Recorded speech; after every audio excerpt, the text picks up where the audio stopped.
प्रिय आत्मन, सहज योग में आज संत नामदेव का एक पद लेने जा रहे हैं। संत नामदेव का जन्म 1270 ईस्वी में हुआ और 1350 ईस्वी तक महाराष्ट्र और पंजाब की धरती पर नामदेव ने बड़े प्यारे गीत गाए हैं। कहते हैं नामदेव, जानो न जानो वेद पुराना। कहते हैं मैं वेद नहीं जानता, मैं पुराण नहीं जानता, मैं विद्वान नहीं हूँ, मैंने ग्रंथों का अध्ययन नहीं किया है।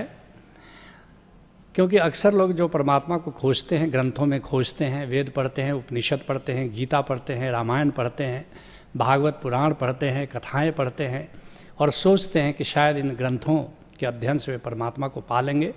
उसी की ओर इशारा करते हुए संत नामदेव कहते हैं कि वेद पढ़ने से और उपनिषद पढ़ने से और पुराण पढ़ने से, कि रामायण पढ़ने से आज तक कभी कोई परमात्मा को उपलब्ध हुआ नहीं है। जिसके लिए कबीर साहब कहते हैं, क्या पढ़िए, क्या गुनिए, क्या पढ़ाई लिखाई कर रहे हो, क्या मनन और चिंतन और गुणन कर रहे हो, क्या वेद पुराना सुनिए। क्या वेद सुन रहे हो, पुराण सुन रहे हो। वेद पढ़ने से, वेद सुनने से, पुराण पढ़ने से, पुराण सुनने से क्या होने वाला है। और पढ़े सुने क्या होई, जो सहज न मिलियो सोई। अगर उस सहज को नहीं जानते हो, उस ओंकार को नहीं जानते हो जो तुम्हारे साथ ही जन्मा है, तो वेद पढ़ना तुम्हारा व्यर्थ है। हाँ, जब एक बार ओंकार को जान लो तब तो वेद जैसा ग्रंथ नहीं है, तब तो उपनिषद पढ़ने की चीज़ नहीं हो, तो सिर पर रखकर नाचने की चीज़ है। लेकिन ओंकार जाने बिना अगर उपनिषद में तुम कुछ खोज रहे हो तो तुम्हें हाथ लगने वाला कुछ भी नहीं है। कहते हैं संत नामदेव, जानो न जानो वेद पुराना और छोड़ो पाना पोथी। ये पढ़ाई लिखाई, ये पतरा, ये ग्रंथ, ये पोथी, ये सब हमने छोड़ दिया। जिसके लिए कबीर साहब कहते हैं, पोथी पढ़ पढ़ जगमुआ, पंडित भया न कोय, और ढाई आखर प्रेम का पढ़े सो पंडित होए। और याद रखना, ये ढाई आखर प्रेम जो कह रहे हैं कबीर साहब, ये ओंकार की बात कह रहे हैं। ये प्रेम ओंकार का पर्याय है। इस प्रेम को भी ठीक से समझा नहीं गया। असली बात है कि तुम ओंकार को जान लो, अपने भीतर की सब्जेक्टिविटी को जान लो। ये जो आध्यात्मिक यात्रा है, ये ऑब्जेक्टिविटी से सब्जेक्टिविटी की यात्रा है। क्योंकि ये ओंकार कहीं बाहर नहीं है, ओंकार तुम्हारे भीतर ही गूंज रहा है, सर्वत्र गूंज रहा है। लेकिन पहली बार वो अपने भीतर जब सब्जेक्टिविटी में जाओगे, अपने निराकार में जाओगे, अपनी शून्यता में जाओगे, वहाँ जब गूंजते हुए ओंकार का अनुभव कर लोगे तो वेद भी समझ में आने लगेगा और पुराण भी समझ में आने लगेगा। तब तो उपनिषद भी समझ में आने लगेगा। फिर ओशो को तुम पढ़ते हो लेकिन तुम्हें भ्रम हो रहा है कि तुम ओशो को समझ रहे हो। जब तक तुम ओंकार को नहीं जानते तब तक तुम ओशो को समझ नहीं रहे हो, बस समझने का एक भ्रम पाल रहे हो। कहते हैं संत नामदेव, बिन मेघा मुक्ताहल बरख है। जब जाओगे भीतर तो क्या मिलेगा वहाँ? जब अपनी सब्जेक्टिविटी का अनुभव करना शुरू करोगे तो क्या मिलेगा वहाँ? एक बारिश हो रही है, अमृत की बारिश हो रही है, ओंकार बरस रहा है। लेकिन वहाँ मेघ नहीं दिखाई देगा, कोई बादल नहीं दिखाई देगा। बिना बादल के एक बरसात हो रही है। बिन बिन घन परत फुहार, ऐसा संतों ने गाया है। बिन मेघा मुक्ताहल बरख है, और मुक्ति का फल बरस रहा है, ये मोती बरस रहा है। जिसके लिए बिहार के एक सरभंगी संत हुए मनसाराम, कहते हैं, उल्टा गगनवा में लाग गईल नजरी। ये पलट करके जब हमने देखा, अपने भीतर के आकाश में देखा, भीतर के गगन मंडल में देखा, तो बस मैं तो देखता ही रह गया। आंखें बिल्कुल ठहर गई वहाँ। और ना देखी मेघमाला, ना देखी बदरी। वहाँ कोई मेघ नज़र में नहीं आ रहा है, कोई बादल नज़र में नहीं आ रहा है, लेकिन टपकत बूंद बा भीजे मोरा चुनरी। लेकिन मेरी जो निराकार की चुनरी है वो भीगी जा रही है और वहाँ अमृत की बूंद टपक रही है, वहाँ ओंकार की बारिश हो रही है। कहते हैं संत नामदेव, और स्रवय निरंतर मोती, बिन मेघा मुक्ताहल बरख है, और स्रवय निरंतर मोती। वहाँ मुक्ता बरस रहा है, वहाँ मोती बरस रहा है और निरंतर बरस रहा है। ऐसा नहीं कि बस थोड़ी देर बारिश हुई और फिर बंद हुई। वो भीतर जब जाओगे, जब कामिल मुर्शिद तुम्हें भीतर उस आकाश का परिचय कराएगा, तो तुम देखोगे कि वहाँ तो सदा ही झिलमिल मोती बरस रहा है। जिसके लिए गुलाल साहब कहते हैं, आँखियाँ प्रभु दर्शन नित लूटी। मेरी आँखें निरंतर प्रभु का दर्शन कर रही हैं और प्रभु दर्शन कर नहीं रही हैं, प्रभु दर्शन करने का मजा ले रही हैं। एक बात अध्यात्म में बड़ी साफ तौर पर समझ लो कि जब तुम मज़ा लेना शुरू करते हो तो वर्तमान में आ जाते हो, और जब मज़ा नहीं लेते हो तो तुम फ्यूचर ओरिएंटेड जीवन जी रहे हो तुम। और जब तक तुम्हारा जीवन ऑब्जेक्टिव ओरिएंटेड है, जब तक जीवन तुम्हारा गोल ओरिएंटेड है, तब तक समझ लेना कि तुम अध्यात्म के खिलाड़ी नहीं हो। और कैसे प्रेजेंट ओरिएंटेशन हो सकता है? कोई भी साधना करो, ओंकार की साधना करो, सुमिरन करो, लेकिन बस उसका मज़ा लो, क्योंकि मज़ा हमेशा वर्तमान में लिया जाता है। ओशो बार बार कहते हैं हियर एंड नाउ, अभी और यहीं। लेकिन अभी और यहीं आने का तरीका क्या हो सकता है? जो भी करो बस मज़ा लो। भोजन कर रहे हो, मज़ा लो, तुम वर्तमान में आ जाओगे। तुम चल रहे हो, बस चलने का मज़ा लो, वर्तमान में आ जाओगे। तुम ओंकार की साधना कर रहे हो, बस ऐसा मत सोचो कि ओंकार की साधना करेंगे तो एक दिन मुक्ति होगी, फिर तो तुम चूक रहे हो। बस अभी मज़ा लो। वो मोती बरस रहा है, भीतर उसका दीदार कर रहे हो गोविंद का, बस तुम मजा लो। बस अभी और यहीं में तुम जीना शुरू कर देते हो। कहते हैं संत नामदेव, विनय बजाया बाजा बाजे। वो कोई बाजा नहीं बजा रहा है, कोई बाजा है भी नहीं, मगर एक बाजा बज रहा है वहाँ पर। विनय बजाया बाजा बाजे, इसको नए अंदाज में सुनो। बिना किसी तार के सितार बाजे रे मना। वो भीतर का संगीत कैसा है? बिना किसी तार के सितार बाजे रे मना, बिना ही बजाए ढोलक झाल बाजे रे मना। कोई बजा नहीं रहा है, लेकिन एक ढोलक बज रहा है, एक ढोल बज रहा है, एक सितार बज रहा है, एक बांसुरी बज रही है। कहते हैं संत नामदेव, बिनय बजाया बाजा बाजे और नादय अंबर गाजे। और यह अनाहत नाद भीतर के उस गगन मंडल में, भीतर के आकाश में वो निरंतर बज रहा है, जिसके लिए कबीर साहब कहते हैं, गगन मंडल के बीच में जहाँ सुहंगम डोर।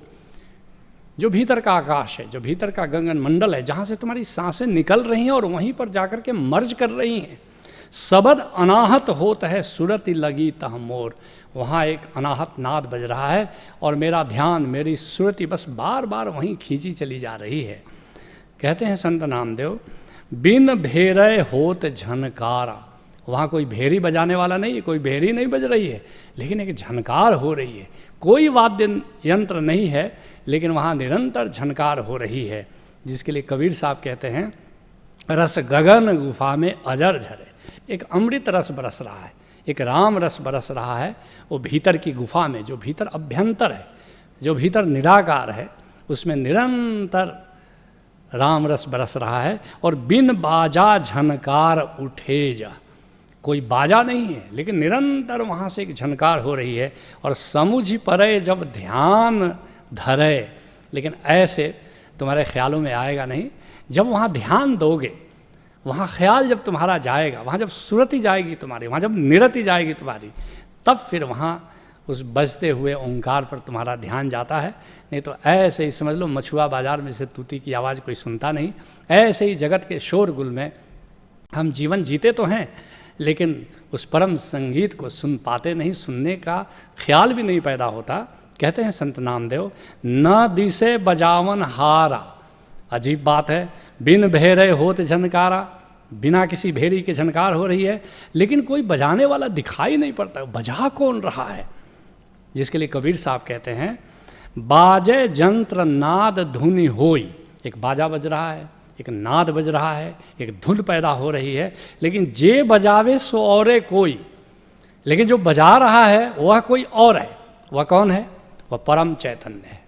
इसलिए जब अपनी सब्जेक्टिविटी को जानोगे तो वहाँ नाद भी है, नूर भी है, मल्टी डायमेंशनल प्रेजेंस है डिविनिटी का, लेकिन उसको जानने वाला चैतन्य भी वही है।